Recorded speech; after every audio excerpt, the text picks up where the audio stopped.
Okay, here we are. This is the ManFUzed Podcast. This is a very special episode. I am Kay Lee, audio producer, host, my co-host, Ben H., sitting across from me, not paying attention. What's up? Oh, he is. We have a special guest in studio. My brother, Craig, has blessed us with his presence all the way from Melbourne, Australia. Did I say Melbourne right? It's Melbourne. It's Melbourne. You can say it like Melbourne, really depends. Definitely not Melbourne. Melbourne. Sorry. I say Melbourne. Yeah, Melbourne's fine. Yeah. Like my dad will say Melbourne, and then it's kind of like trying a bit too hard. Yeah. But Melbourne. So you're saying our dad is a wannabe? No, not at all. Our dad's not a wannabe. He's a wannabe on He's a just an walk. American. I think his ear, he just tries to want to get it right. Ah. You know, to make it sound like he's in Australia. That's right. Before we get into talking to Pirooz about what's going on in Iran, we got to give a shout out to a couple listeners. First, happy belated birthday to our boy Doug. Dougie Fresh. Happy birthday, bro. Happy Sorry. birthday. I know we're late, but hey, better late than never. And then we got to give a shout out to our listener in Australia, Vanessa. Huge shout out. Just shout like out. Hannah in the UK. That's right. Vanessa wanted to order some merch. You know, shipping times and shipping costs to get to Australia was high. And I even offered, I said, Vanessa, listen, it's funny that you're hitting me That's up right. because it was the day before my brother got here. Yeah. So I said, Vanessa, you can avoid shipping. My brother's going to be here from Melbourne tomorrow. Tell me what you want. I'll order it. He'll bring it back with him. And then therefore you can either meet up with him or he could drop it in the mail when he gets back. And just like our great listener, Hannah, Vanessa said, screw you. I don't want to impose. Spend time with your brother. I just went ahead and I just paid the extra shipping to where she could get what she needed to feel comfortable with her purchase. And, you know, Vanessa, we can't thank you enough And we for the hope you support. enjoy the gear. And maybe we need to name a shirt after Vanessa I'm in. like we did Hannah. I'm down. All right. Hannah's got her own hoodie. Yeah, for Hannah. For Hannah hoodie. For Hannah hoodie. Well, can we name one? For Vanessa? Yeah. Yeah, absolutely. All right. Vanessa V-neck. Yeah. I love it. I love it. All right, so there you go. Whether you ordered a V-neck or not, Have Vanessa. that chest hair popping. Well, I don't think Vanessa's got chest hair. No, I meant I would. Oh, you would. On my Vanessa V. Oh, you're on your Vanessa V. All right, yeah. So, Vanessa, you could probably look to our store in the near future to see the Vanessa V-neck. Thank you for your continued support. Talking with our buddy Pirooz, who's kind of a contributor. Would you call Pirooz a contributor? Pirooz is definitely a contributor to the podcast. We've had him on once or twice before. But in the background, Pirooz has been a great friend, a mentor to me. A true mensch. Like a big bro. Yeah. You know, he's like one of my big brothers in the world. He used to own a company called the Grooming Lounge. That's right. And we do have his mailing list that we have adopted and started using. We appreciate it. Hey, thank you, Pirooz. But we will have him on in just a minute, actually, because we want to talk to him. He is from Iran. We want to talk about what is going on over there. Yes. Because it's tragic, and these people, in my opinion, do you say Iranian or the Iranian? Iranian. The Iranian people. I think it depends on where you're from. Iran? The Iranians want you to say Iranian. The Iranian. Not Iranian. Iranians, them Iranians. Just to give a little light on the subject, I mean, if you don't know what's happening in Iran right now, you may not be paying attention to, world news. But, Well, there's so much world news, it's kind of hard to grasp everything. But it's a disaster. I mean, you've got the people have been under the rule of a dictatorship for a long time, and the current young generation are against the way that society is held, and they want to see a more inclusive, like democratic type society. And so they've been doing a lot of protesting and a lot of rebelling, and there's a lot of art and there's a lot of music. That doesn't fly with the dictators that are running things in that country. So they've recently initiated or voted into being the death sentence, which is in Iran immediately. It's not like you wait on death row for 7 or 8 years like you do here in the United States. And it's we like feed you. And, you're being hung this Saturday. They just hung a 12-year-old. Yesterday, they hung another guy. These are young people who are speaking up for their sovereignty, for the sovereignty of their nation, for the hope of more of a democratic process. a better life. And they're being publicly killed by their government legally in the face of the world. And it's tragic that that's occurring. But that is literally just a small look at like the tip of the iceberg, which is the Iranian people's struggle since the late 70s when the mullahs took over. I was however many years old the other day when I learned that Iran used to be like a happening spot. Nightclubs. Oh, yeah. They had all the freedoms that typically we did. That would be a place where you'd go and party. Yeah. In terms of natural resources, it's just rich in all things beautiful about geography and topography, and just, it's a beautiful place. But Pirooz can tell us a different side of the story, because when he was, I believe, 7 or 8, his family escaped. We want to hear it from his perspective, and because both of his parents are Iranian. For me, you know, my parents are from here in America, and we look back in our lineage. You know, most of us here in America is some lineage, you know, for people that immigrated over here, and it's mixed up. But if you think about it, his parents were born in Iran and they escaped. Right. So he just had a son whose name is Baron, who is now the first born on American soil. And it's 2022. It's kind of crazy to think about it that way. Very much so. You know what I mean? And you, Craig, and we're going to get into some of your travels, but I guess the closest you've been to Iran is Israel, right? Yeah, I mean, I've been to Egypt, Israel, all over the Gulf. Went to Oman, went to Qatar, went to Dubai, United Arab Emirates. Beautiful cultures there. But just as sort of what Ben was getting through, you know, with Iran and what the people are going through at the moment, most of the Middle Eastern world is really trying to open up. But there's also a lot that they don't know and you don't see from all the glitz and glamour. A lot of things taking place in the World Cup, but, you know, that's opening up another can of worms there. Get Pirooz on? Yeah, let's get him on, man. See that tip right there? Oh, yeah. This tip? That's the tip. Fondle the tip. In this case, just the tip is accurate. Yes. Unless the hole is the tip. Right. In this case, the tip would just be a smaller portion of the hole.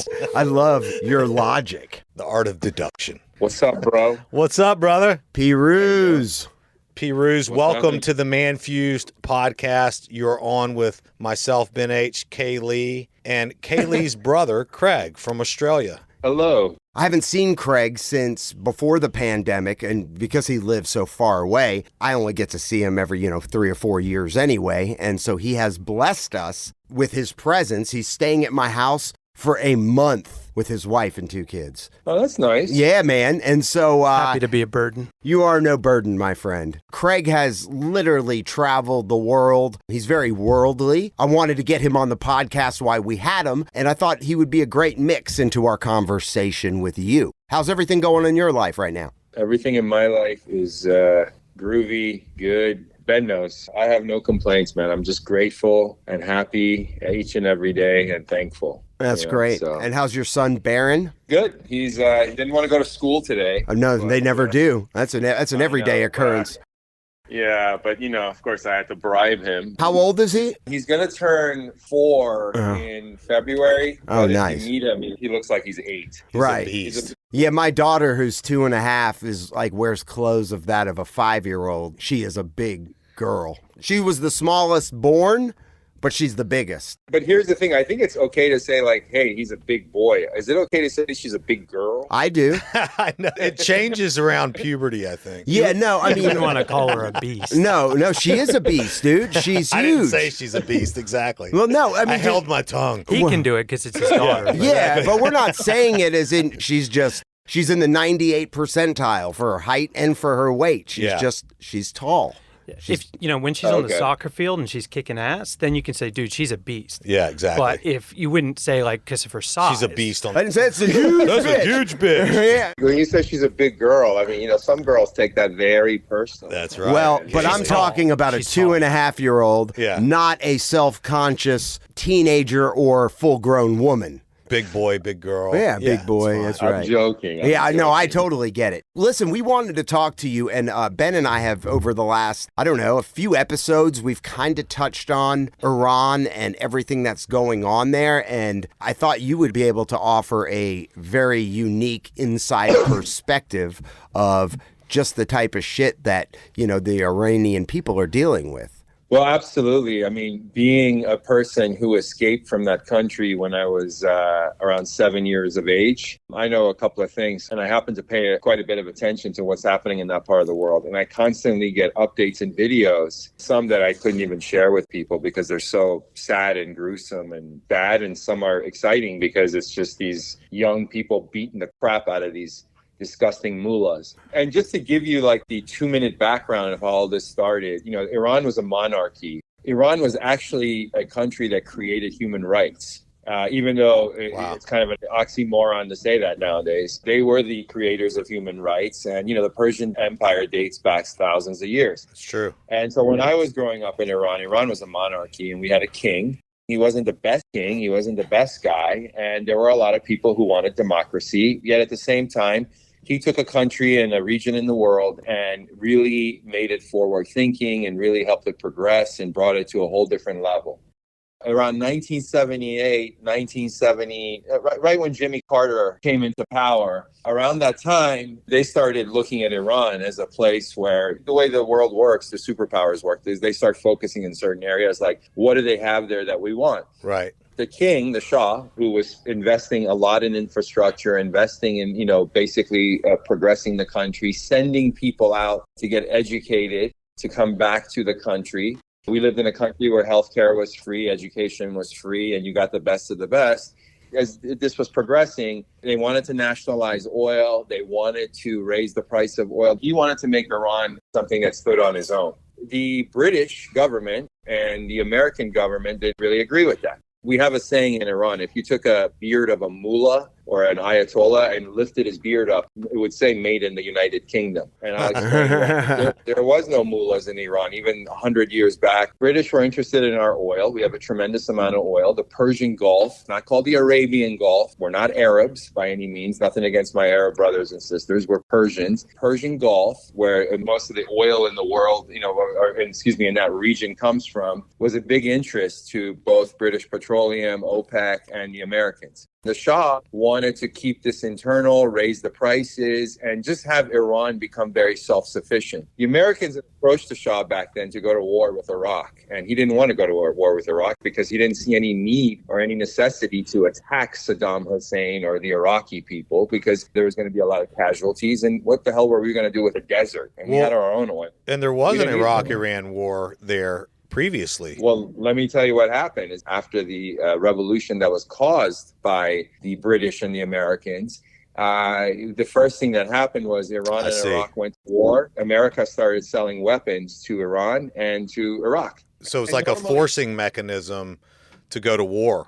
Absolutely. And normally when these things happen, I mean, you were a soldier, Ben. You were in Iraq, right? Yes. Think about it. Go into a country like Iraq or think of a country like Iran. But look at what happened in these areas. And then after what happened is everybody hates us Americans. We don't like the Americans. Nobody touches the British embassy in Iran. Nobody touches the British embassy in Iraq. And, you know, we go in there. I can say this now as an American, do all the work. We're basically Britain's bitch. Think about this little country, the United Kingdom. They control Australia. Think about all the areas in the world that these people have their hands in and what they've done. So what happened was when this Ayatollah Khomeini, before this piece of shit came into power, he was exiled in France. And so the Shah had kicked him out of the country. He was exiled in France. Meanwhile, different people from the Americans to the British and so on and so forth were taking care of this guy there, keeping him at bay. Around 1978 in England, they started making pictures and printing posters of Ayatollah Khomeini.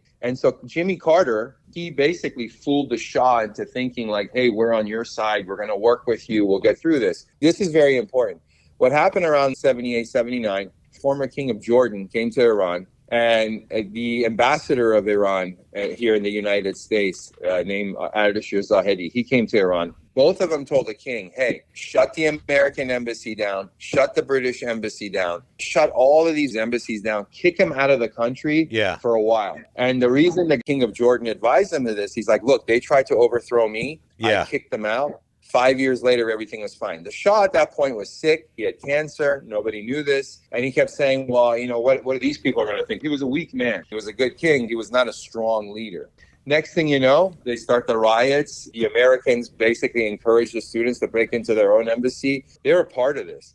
And they caused this ruckus. And the Iranian people were fooled by this because they're like, oh my God, we're going to have democracy. The king is gone. Now we get to vote. Now we get to do this. Now we get to do that. And what happens is this mullah, this Ayatollah, 41 years ago, comes to town. I was there. This is the same guy that was exiled in France. Ayatollah Khomeini. What does mullah mean? Mullahs are those idiots that wear the, they're clerics, essentially. And they're the guys who wear the turbans. Got it. Consider themselves men of God, but I don't know what sort of men of God kill 12-year-old kids. Are they Persian? People. Are they Persian? They are from a part of Iran called Qom. They come from different parts of Iran. Got it. You know, same thing where that morality police comes from. They're not the most educated people. It's like very draconian, like ISIS kind of Sharia law type ideals. Kind of, but imagine if, nothing against people from Mississippi, but people from the backwoods of Mississippi in certain areas took over a country. Hey, man, they're my people you talking about. Hey, man. I'm the swamp people. We're swamp people. I can tell you exactly what I experienced. Imagine you wake up and you look out your window and there's thousands and thousands of people on the street. You're 7 years old. You got a mom and a dad. You have an older sister. People are celebrating, thinking that, the regime change and democracy. And that's what they fooled people into thinking. The Ayatollah lands, they even went to the Shah, even Gaddafi. There's other world leaders who once I was like, listen, if you want, we'll take him out. And he said no. Big mistake. So this guy lands, comes in, the country, celebrating. I went to a school where we used to speak French and English, and there was a picture of a king and a queen and the American president sometimes in some classes. I remember going to school for 24 hours before my mother yanked me out. And then all of a sudden there's a picture of a guy with a turban. Everybody's in a uniform and they're handing you a Quran to read. Right. I remember the day I walked out of that school, they were handing out guns to kids, like Uzis and AK-47s. Who was handing guns to kids? As the revolution started to proceed and started to take place, they started breaking into military barricades. They started taking over all the arms in the country, people that supported the Ayatollah Khomeini. Our doorman in our building was an opium addict. He became the head of the neighborhood. All of a sudden, he had a gun. So it's interesting because there were supporters of this movement at the time, obviously. There were supporters of this movement, the parents of these kids who are reacting now. Yeah. Some of their parents, some of these people were supporters of this movement, but some of the people were like, wait a minute, what the hell is going on? They're taking all my alcohol away. They're arresting me. All of a sudden, they start executing everybody, killing everybody, arresting everybody. Was it based on Sharia law? Is that what it was based on? It was based on the fact that we're going to eliminate anybody and everybody that has to do with the West or the Americans or the king or whoever. It didn't matter. When I was a kid, we always had people from the American embassy. There's actually a new show on HBO you guys should watch called Hostages. And some of those guys used to hang out at my family's homes. They were friends of ours. Yeah. They spoke fluent Farsi, these Americans. And, they were either in the CIA or they worked at the embassy or whatever. I mean, I don't even know their CIA background. Anybody who has a fucking brain cell can tell you, these guys clearly worked undercover. They used to record all the conversations they'd be having with my uncles. The day they discovered those tapes at the American embassy, my family was in trouble. So the people that were supporting it initially, they didn't really know what they were going to get. They didn't realize what it was going to do to everyday life. Well, it's true, too. I mean, like you said with the doorman, all of a sudden you give the doorman a freaking AK-47 and say, okay, here's a badge. You're no longer a doorman. You're the freaking captain that's in charge of this area. Can you imagine the chip on his shoulder? Any orders that we give you, you're in charge now. You've got to also know that a lot of the people that were the supporters of these sort of movements are men. Yeah. Because they're not the ones disadvantaged. The women are always the ones that are subjugated, disadvantaged. It's true. The morality police, when they killed that young girl in custody and started all those protests, everyone is uprising, even men, because we know it's wrong. Yeah. But there's so many people out there that have this old world mentality, Sharia law, going with the Quran, and it's so hypocritical. It is. It's horrible. People they suffer at the hands of idiots. Take this morality police and take all these other people who are not Iranian. First of all, this had been planned by other people, just Right. like what's going on now has been planned. Yes. And I'll explain this in a second. That's a bigger But this picture, was all but it's the planned. same. You can't come into a country with that much wealth, that kind of a military, that smart.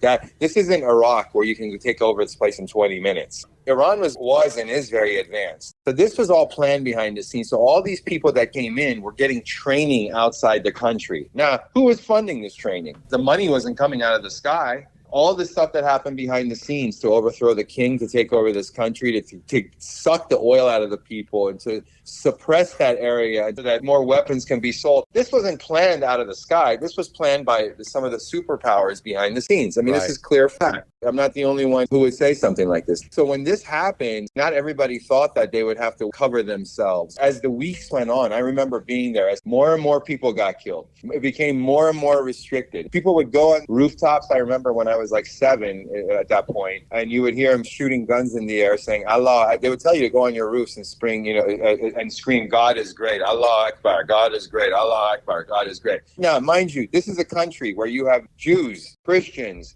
Armenians, very, very diverse country. These morons, these people, this evil is the minority. Yeah. They happen to have guns. This is what happened. So it backfires on the Americans. Fast forward some time, all these mullahs, all these clerics, all these people have sucked the blood out of this country, have made a lot of money. That was his name, Khamenei, the guy who's the supreme leader, is worth billions of dollars. As the four of us are speaking right now, these mullahs are moving gold and money out of the country because they're afraid they're going to fall. They're buying land in Australia. They're buying land in New Zealand. They're buying land anywhere they can buy land. While they've restricted women from wearing mini skirts or holding hands and doing all this shit that they're, punishing other people for, Right. are all doing the same thing, but in England, in New York City. That's right. In Toronto, open societies. In open society. Right. So they're like, it's all bullshit.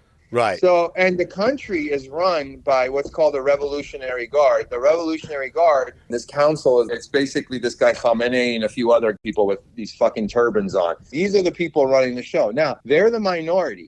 There's over 100 million people in Iran, 95 million of them children, the young people who are now exposed to Instagram, Facebook, TikTok, who see the better life, who smell freedom, want to change. Yes. They don't want to be told what to do. They don't want to necessarily be subjected or be, oppressed by a religion. They don't want to not be able to hold hands and go get a beer or do whatever they want to do. There's one thing I can tell you about Iranians is they're very educated. Very. So when they're seeing this, they're like, what the fuck? We don't want to be a part of this. Right. And this young lady, this girl that got killed, I heard they're executing a soccer player. I saw that. Who were speaking up against it. When I was 7, they kidnapped my father's uncle. He was my great uncle. We didn't know where the guy was. And I remember a bag being delivered to our home where his body parts cut up. Oh my pieces. God, dude. They've taken people, like, to prove a point to a guy. They'll kidnap a guy's wife. They'll cut her breasts and send it to the guy in the back. They are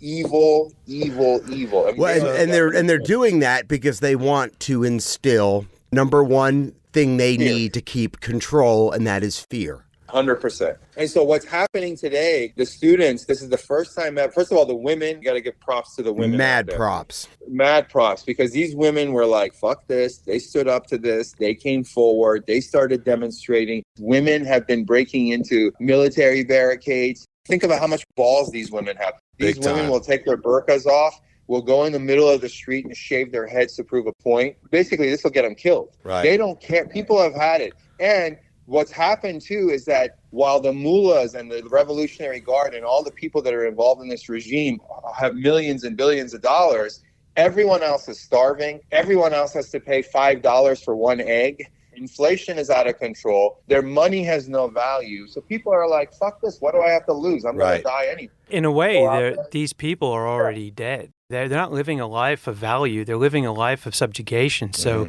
what do they have to lose? If anything, they have everything to win, everything to gain by standing up and doing what they feel is right. What is it going to take? I mean, do you see this rise a revolution for them? Are they going to take this to the next level, or are they going to end up, seeing all the executions and then back down and then, go? Well, here's the thing. The students have come out. There's been strikes. The more strikes you have, the better it is, right? Right. These people need help. They're even saying, you don't have to come to our country. Arm us. You're arming the Ukrainians. Look what they're doing. Arm us.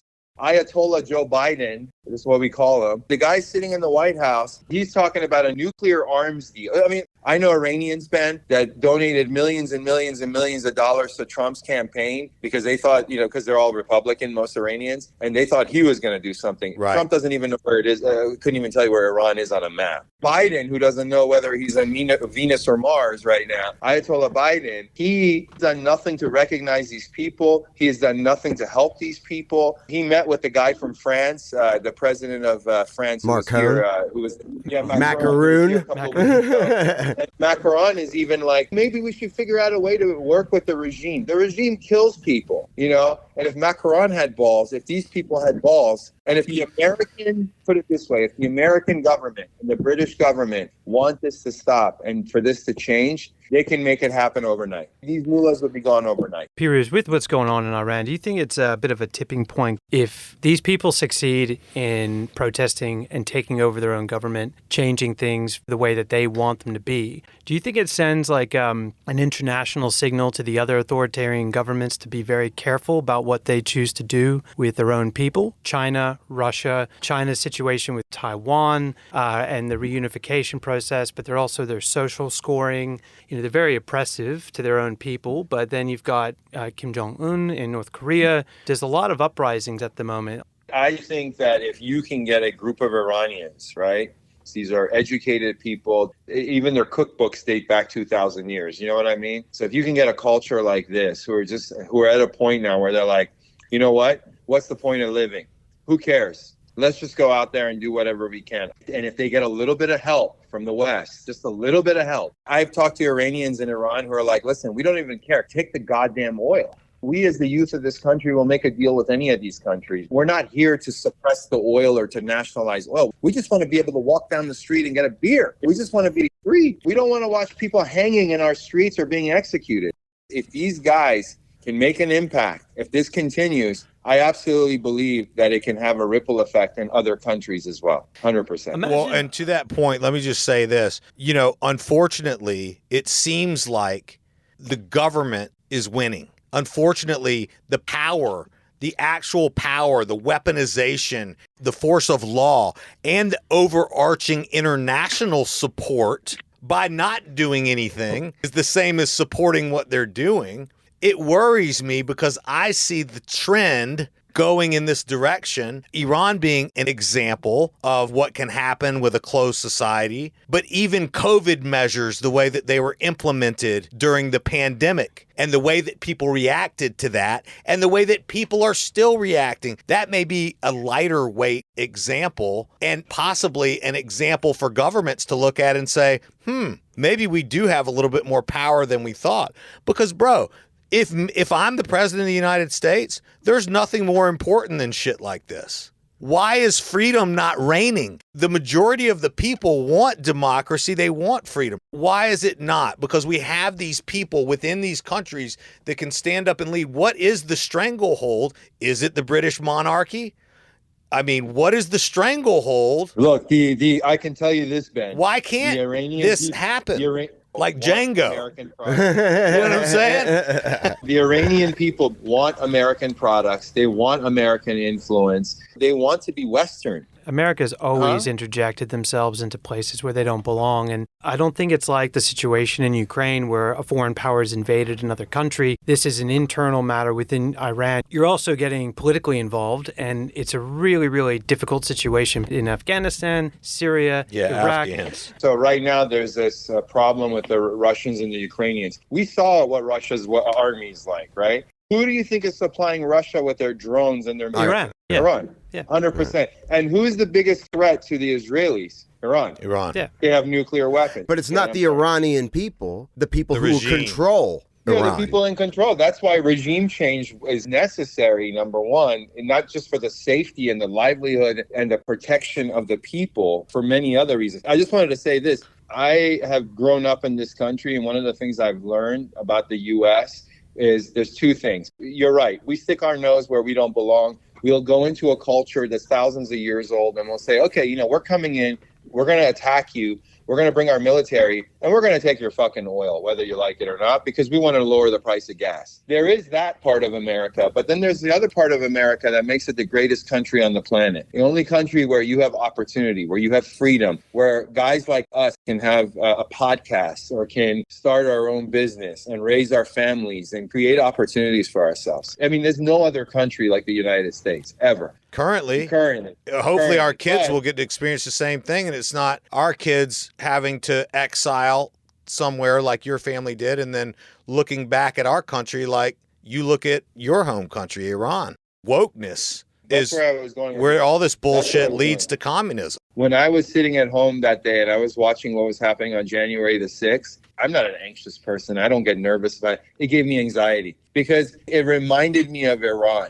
The beautiful thing about this country is that we have a democracy. There's a peaceful transfer of power. Right. There's all these things that go on. That's now, right. Granted, we have a president, but I don't think Biden, Trump, or any of these guys run anything. I don't think they run the world. What's the military-industrial complex? And you're right. I look at where we are. I hear people complaining. And one group is like, it's him. He won and this and that. Whether you're extremist right or you're extreme to the left, it's not good. No. It's not good. One thing I do have to interject and say is that I do find that one thing very special about America is Americans are extremely proud to be an American. One thing that comes out of that pride is the assumption that they're the only ones with the beauty of freedom and with the ability to have opportunity. And I can probably say that there's about 40% of the world, if not more, that have just as much, if not more freedoms than Americans do.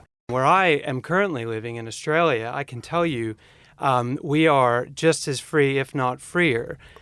So maybe perhaps when we're sharing our pride, we can just understand that America is great, it's beautiful, but it's not the only one. We're speaking on behalf of all the free countries, all the free people out there. People who have the same ideals, the same wants and needs, the same wishes for everybody. I was fortunate enough to spend a good bit of time in Australia, and I have to say it's one of the most advanced cultures I've been around. I think it's a wonderful place. If my family wasn't here, I was even thinking about staying. This is a good time. Yeah, we've got a lot of Iranians there too. There's a huge Middle Eastern culture. And what I hear from my brother, you know, when I talk to him about, you know, throughout the years of him living there and the quality of life, you know, whether it be healthcare, like their healthcare is superior by far to ours. Oh, ours is horrible. Yeah, right. The amount of time off, they call it holidays, but the amount of time off that my brother would get from his career versus what the average American slaves and gets 1 week a year. Yeah, it's you know, unpaid vacation time. And their retirement, having fun or being happy in America is always put on layaway. It's like, oh, one day. Yeah, it's not even cool. Retire, and I'm going to move to Florida and I'm going to do this. Where in that part of the world, they're like, every day is a fucking holiday, man. It's summertime. We're taking 4 weeks off. Right, exactly. Yeah, well, I'm actually missing my summer at the moment. Damn to it. come here in winter. But yeah, I have 4 weeks leave. And when I get back, I'll have 0.97 days of annual leave left. I get 1 week for every quarter of the year that I work. I get sick days. The parental leave is really incredible. It's subsidized by the government and the employer. Most women get up to about 36 weeks for parental leave when you have a baby. That's awesome. 36 weeks. Yeah. 4 months. My wife Eve, she actually was able to take off an entire year, and she spread out the payments. 36 so weeks. she had. It's a little more than half a year, right? That's 9 months. Year. Is it not? Sorry, I'm trying to do math. How long is 36 weeks? 9 months? 36 7 weeks. 36 7 months divided by 4 is 9, right? Yeah. Yeah. 9 Yeah, months. it is 9 months. Yeah. Good job. That's why I was doing the math. I was like, wait a minute. So Hold 9 on. months, Fucking- and that's paid? Well, it's a combination between what the government awesome. gives and what your employer gives. And you get more if you've been with an employer for longer. But my wife was able to take off an entire year, and she spread out her maternity payments. Wow. So she was actually able to get paid weekly Yeah. for a full year. She had long service leave as well, which is something you build up. So in Australia, when you work for 7 years at a company, you're automatically entitled to long service leave, and you're able to cash that in at 10 years. And that is 3 months of paid leave that you get to take whenever you want. Great quality of life. And while we get to enjoy the ability, and as you were saying, Pirooz, the opportunity to become whoever we want, you could be the boss, you could be the owner, and you could take as much time off as you want. But for the average middle class, lower class, paycheck to paycheck stuff, the 1 week a year, better than living in Iran under the rule of, some assholes who are dictating what you can wear and what you can do. It's frustrating to me how people want to act all virtuous when really there's people in this world that don't need your virtue. They need your support. They need the support of your government. They need the support of your military to get themselves out of a bad situation. That's humanitarian. It always comes in the way of what is true power. And it's an alliance. It's the alliance of global powers that allows that nation to execute people because they know nobody's going to do shit. What are you going to do? It's a shame. So back when you were 7, what was that like having to escape the country? Well, the first person that left was my father. I remember coming out of this complex that my father had helped build, because the 1984 Olympics were supposed to be in Iran, not Los Angeles. And we were coming out of this Olympic park. And I never forget the day the American embassy got attacked. We were like right there. And I didn't really know what my dad did other than him being a martial artist. He pioneered martial arts in Iran. Oh, shit. But, I didn't know that. Your dad's a badass. Yeah, he is. He was part of the police force. And then I remember our car. I never forget a guy tried to reach into the back seat of the car where my sister was sitting. And my father is like, lock the doors, I'll be right back. And he got out and, body slammed on one guy, beat up another guy. It was like clear and present danger. That's Oh, awesome. that's Your dad dope, was like dude. Steven Seagal. Yeah, yeah. Live action movie, And yeah. then, Your dad's like Donnie Yen. Next thing you know, a gun comes out of his ankle, and I just saw him in action, and I was like, "Holy shit, life is about to change." I knew life was changing. After a few days, when they found everything, when they went into the records of the American embassy and found the tape, especially with my family on it, I remember being in a car, listening on the radio, saying, "If you know this family, let us know." They were coming after us, so we went into hiding for quite a while. And we were hiding in different homes, different places where people couldn't find us, different areas in the country. From time to time, we would sneak back into our home. I would go with my parents. We would sneak back into our home where my dad would take other weapons and other things out of the, Holy the storage. shit. Did your dad have like a secret door that you press a button and it would slide and it would be like Rambo getting ready? That's badass. Yeah, it didn't slide. I do remember whenever we'd go home to restock on clothes, underwear, whatever, you would see bullet holes in our windows. You would see, it was just insane because people were trying to attack this place where we live, which was magnificent. I mean, it's a shame. I don't even know what the hell happened to it. They tried delivering bombs to our home. I mean, it was crazy. Pirooz, you're incredibly fortunate because a lot of other people were probably in your situation but didn't have someone who was that skilled to get them through that type of situation and to know when you could go back home, the knowledge to just stock up and restock and keep things at bay until you needed them. That's incredibly lucky for you. That's like Jason Bourne. Yeah. That's like, I mean, that is. He escaped. So he went to Dubai, and then we were there for a while. I didn't even know he was in Dubai, but at that point, they arrested different members of my family. My uncle, Ali, was a helicopter pilot, and, he was a badass as well. They arrested him. They were constantly trying to get information out of him. He wouldn't talk. So they put him in a cell, and right behind his cell, I was having this conversation with him a few weeks ago, people were being executed. So imagine they were trying to get information out of one of my uncles all day, every day. He wouldn't talk, and all he would hear is people getting killed behind him. That's it. Dude. This is how ruthless and brutal these people were, right? Torture people. And then my grandfather at one point was a politician. And so my grandfather, he'd taken care of a lot of families. A lot of these people who are, like, let's say, lower class, since these people had come up in society, they knew him as a good guy. So they helped. One time we tried to escape. The night before, we got pulled over by the Revolutionary Guard. It was my mom and I, my sister, and another lady that was good friends with my mom. And I remember them pulling us over, guns pointing at us and all this other shit. And then they let us go.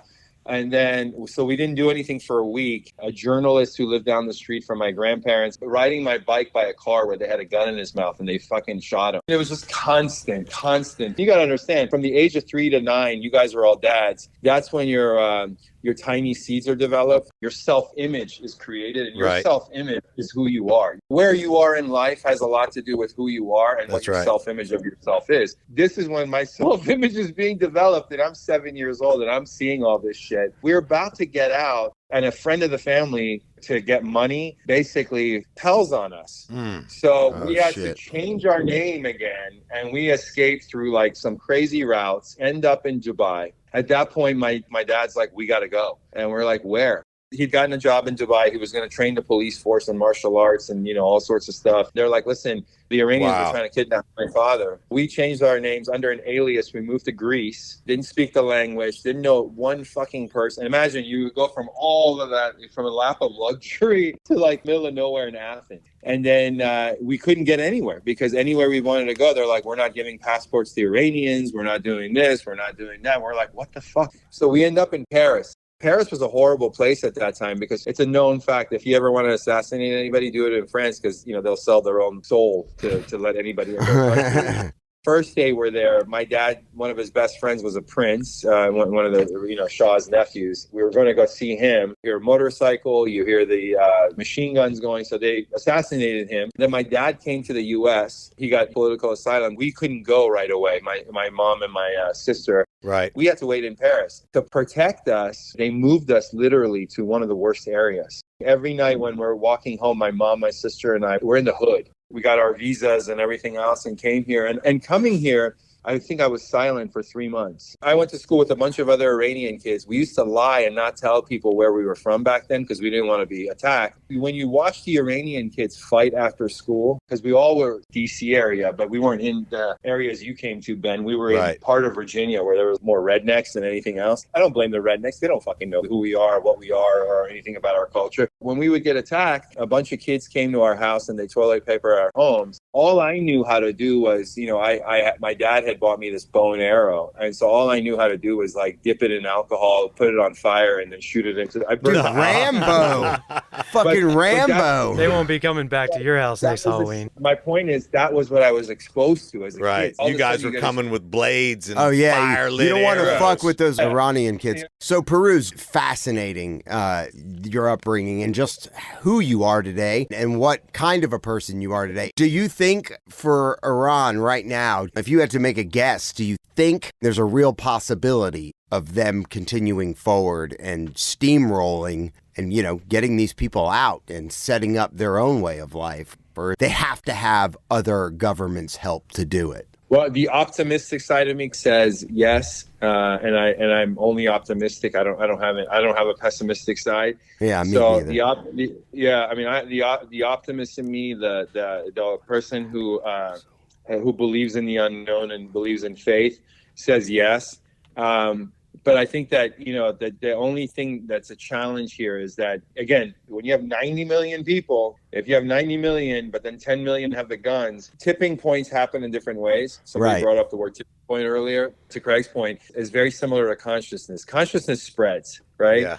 So, in other words, if the four of us wanted to make an impact in the world and we wanted to get to all 8 billion people, I mean, this planet was essentially made for 3.6 billion. We have 5 billion too many, you know, but if we wanted to get to all 8 billion people, we don't need 5 billion people. You can do it through 100 million people. I think that you have the people that you have everything in place to overthrow these people. Right. They just need help. They'll continue fighting because they haven't stopped. I mean, I get videos every day. Every time you kill one of them, you make them stronger. That's right. True, every time you kill a small child, like a couple of days ago, another 12-year-old, you make them stronger. When they hang the soccer player who's like a hero in the country, they're going to hang them and you're going to make them stronger. Nobody deserves to be hung. Nobody deserves to be executed. They're talking about executing 15,000 people in prison because they're using that as a fear tactic. Fear tactics, after a while, weaken the side that's trying to spread the fear. Yep. I mean, it's a known thing, but they need help. You know, if the American government wants this, if the British government, if there are other people, all he needs is just, they don't even need a lot of help. Give them 1% of the fucking help you're giving Ukraine and see what these people would do. Look what they're doing without it already. Right. And see what they would do. Hopefully this will get to someone and somebody will hear it. And hopefully this is a way that we can, affect positive change for the people of Iran. Thank you so much for your time today. As always, no worries. You gave us an awesome conversation with man. an immense perspective, and hope you have a great holiday. Much love for your family and whatnot, and we'll try to get up with you at the first of the year. Awesome, man. Appreciate you, Pete. I knew he'd have more info than 15 minutes. Did you see how he jumped into it immediately? Yeah. You were right. You could do 4 hours, talk with him the whole time, and just get his memory of all of that. That's just incredible that He's an incredible guy, too. I mean, I've been involved in multiple companies that he's had where he has literally, over the years, consult with him on things that he's doing to be a part of what it is that he's doing. He's a really great guy. I've learned a lot from him. So, yeah. We thank him for that. Yeah. So that's going to conclude part 1 of this episode. Check back with us next week to hear part 2. We'll get into my brother, all about his travels, and then we're going to lighten things up with a 3-way reading of an erotic novel. Ooh. Check out our ManFUzed Gear. It'll be in the episode link. Listen to us. Available wherever you get your podcasts, Apple, Spotify, you name it. Get some gear. Get some gear. Support the show. If you want to join the show, hit us up at ManFUzed.com.